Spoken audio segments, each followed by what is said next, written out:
to hold on to stuff. I used to like to get the last word and stuff, but then I don't do that no more. I don't worry about the last word no more. But then pride have you do that when you got to get the last word. Sometimes you get the last word and cut the phone off, so they can't get another word in. Y'all ain't don't know. I know I ain't the only one that was hung up on somebody. I know you get that. You want that last word. You get the last word and close the door, and then they run out after you if they want to get the next word on you. But sometimes if you show love, you got to be humble enough to do it the way the Lord did it for us. And in this text, it says to love as He loved us. So we got to work up to His level of love. If you look at 1 Corinthians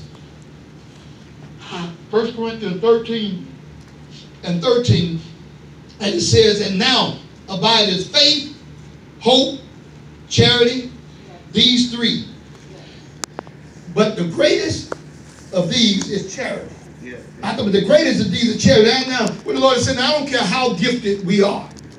I don't care how gifted we are, how we do all this other stuff. All this other stuff, we could be the powerhouses in all the other areas and not have no love. Haven't you seen people like that?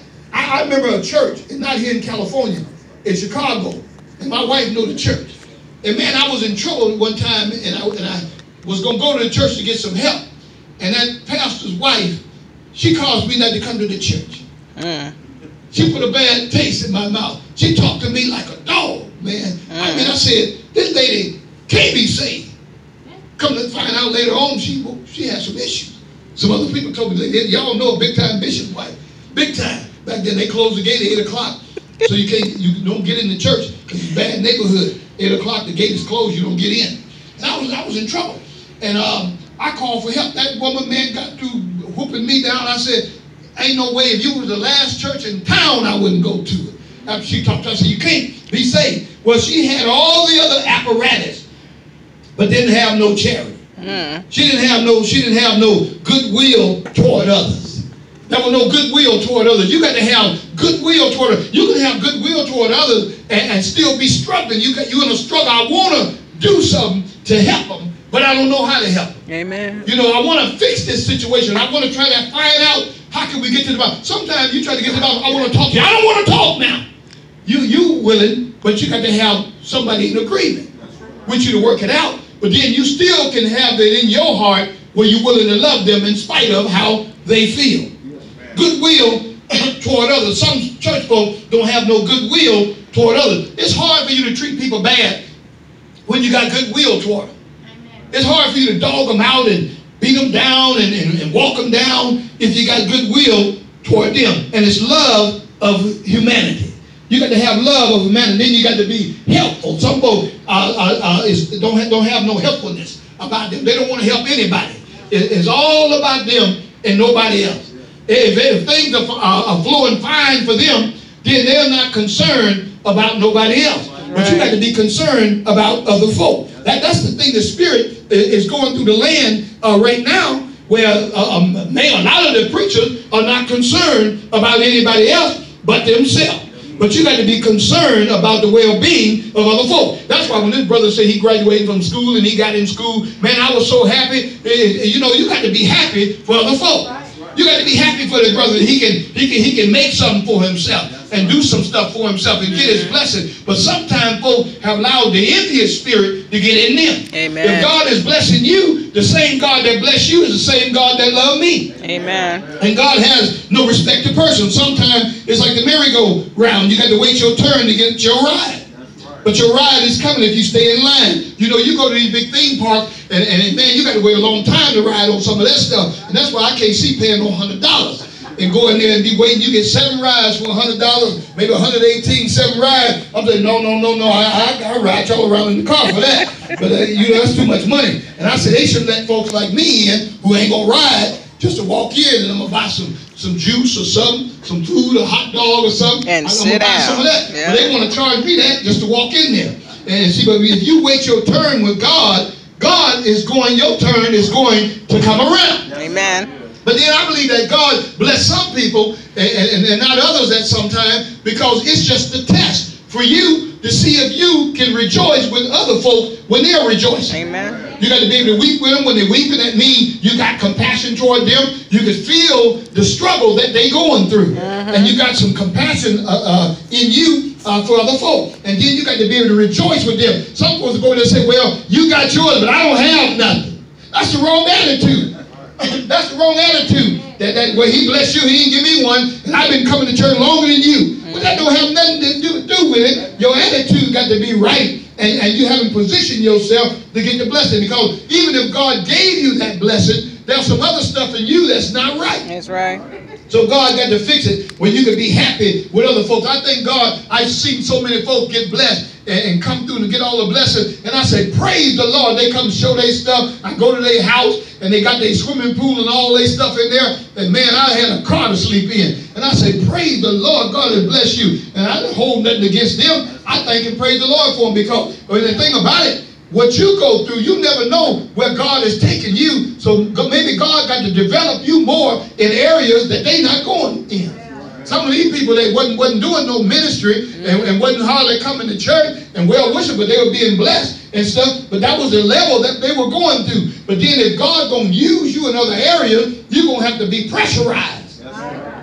Got to be pressurized. And then the thing about it, folks got to step on your toes, and your attitude got to be adjusted. And God don't do it overnight. God don't do it overnight. You imagine Peter. Peter was out there. If you would have just got Peter fresh off the fishing boat and come at Peter, Peter might have killed everybody. Y'all don't know Peter's attitude. Peter was rough. Peter them was rough. Peter them wasn't just playing around. Them fellas was rough. And I mean, they out them fishermen out in the boat, they deal with knives, they cutting open fish, got all that stuff. And them brothers out there, they deal with the elements out there. The sea is bad, get rough. They see people get drowned, and you gonna run up on them? I mean, you know, they blessed to have Jesus with them and just get your ear cut off. Amen. You know, after he was softened up after walking with Jesus. After all that time, Peter wasn't fully delivered.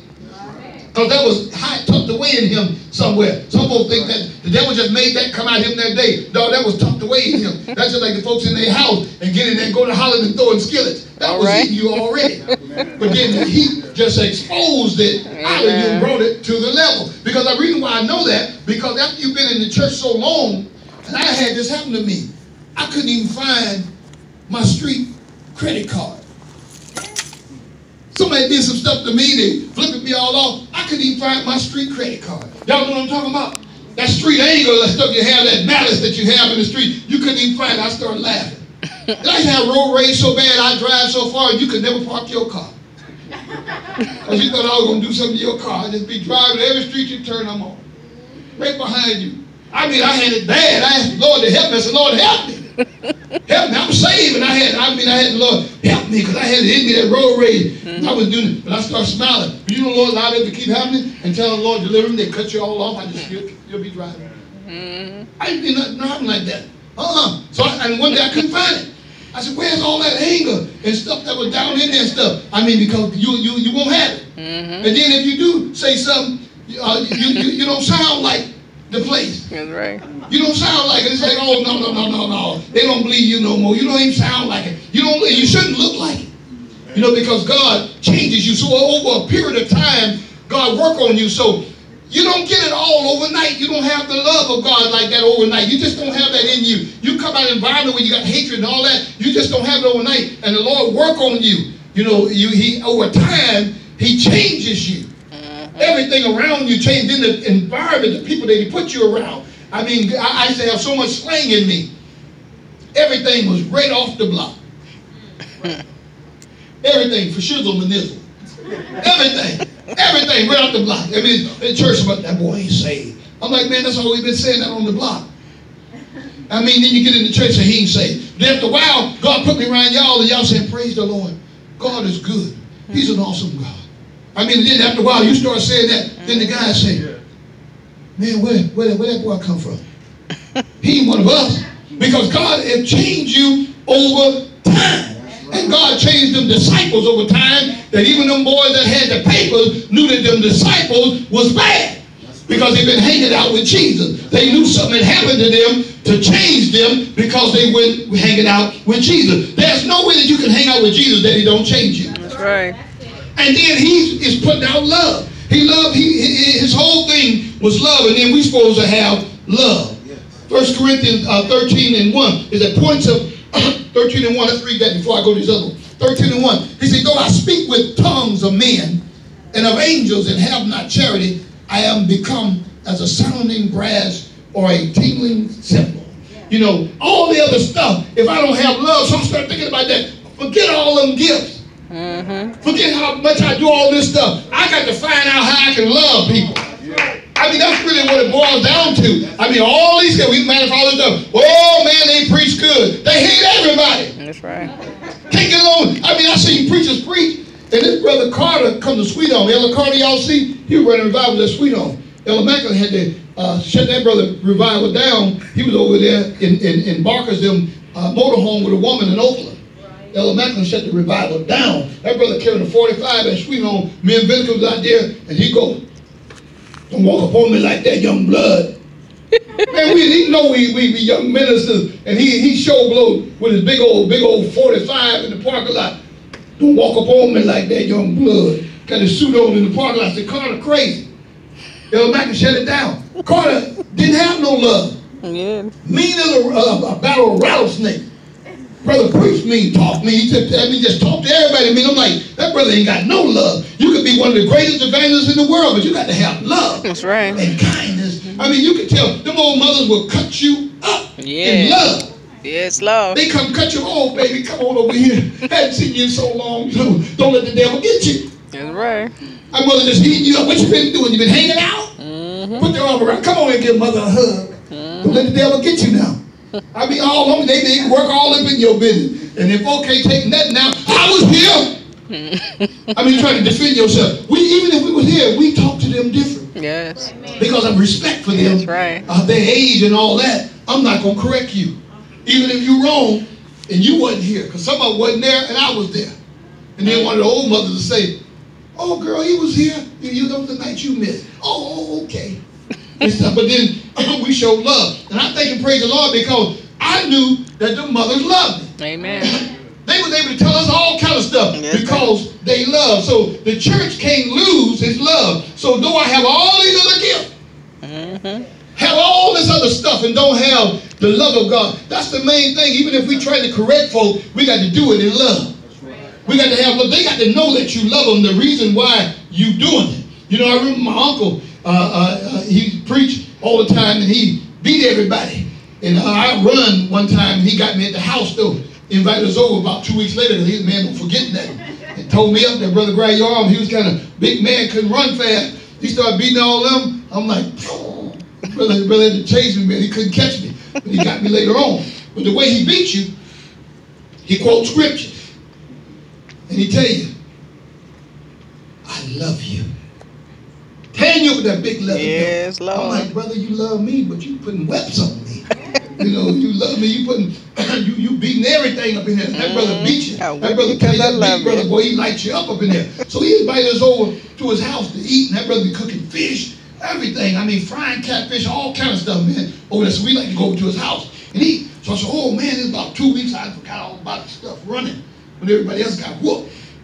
He stood up there and he said, oh, no. He said, they called me Frank. He said, oh, no, let Frank sit right here.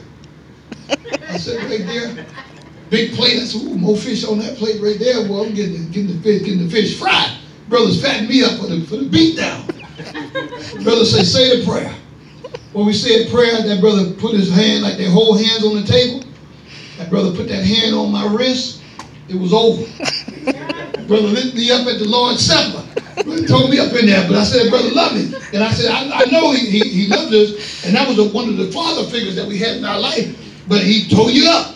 And then the thing about it, I know he loved us, but I didn't want to get beat. And so we got to show the love of God at all times. And people can take the love of God from you. They can take the instruction, the correction, when you're doing it in love. Even with our children, we just can't beat them down. We got to tell them in love. And do it in love. We tell them, hey, we doing this for you. Because sometimes they think you just getting on them. And you doing it because you're trying to look out for their future. So point of fact, real love is unconditional. Even with issues, we still love them. Unconditional. Even real love. It doesn't matter what the situation is. We still got to love them. Amen. And we don't love what they do, but we love them. Right. We're not happy with the stuff that's going on. We may not like all the situation, but then we never stop loving them. And parents understand that. You ain't going to love everything about your children, but you're going to love your children because it's unconditional. We must always endeavor to operate in love. We must always make the effort to operate in love. That don't mean you always going to do it. You can fail a test, but then you got to be humble enough to go back and get it right and make things right. And then always, my goal is to operate in love. My goal is to make it peaceful. My goal is always to try to find out how to work it out. That's the goal, because we represent Christ, and then I got to do it the way the Lord do it. So me loving you don't justify the wrong that you're doing.